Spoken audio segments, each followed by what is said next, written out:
In today's video, I'm going to teach you how to integrate Microsoft Teams with ClickUp. We'll walk through the process step by step so you can start getting notifications and updates from ClickUp directly inside Microsoft Teams.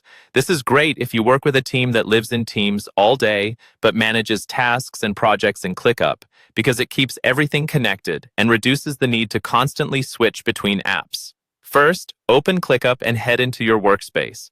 You can actually start this process from almost anywhere in ClickUp, such as your calendar view, a list, or your home screen.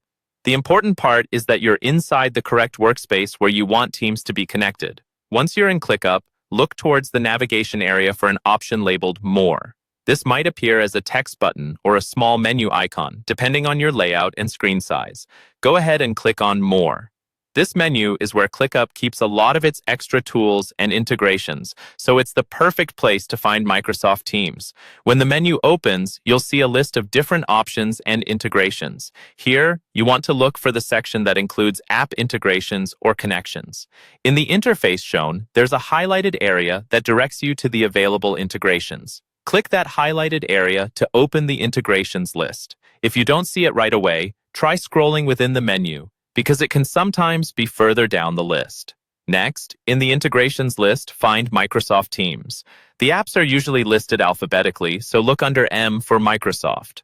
Once you see Microsoft Teams, click on it to open the integration details. On this screen, ClickUp will show you what the integration does and what kind of access it needs in order to work properly. Now click on the Connect button. This is where the actual linking happens. A new window or tab will open, asking you to sign in with your Microsoft account if you're not already signed in. Follow the prompts, confirm the permissions, and choose the correct Teams organization and channels if you're given that option. Just take your time and read each prompt so you know what you're allowing. Once you've followed and completed all the prompts, the integration will finish connecting. From there, you're done integrating Microsoft Teams with ClickUp, and you can start using them together to streamline your workflows.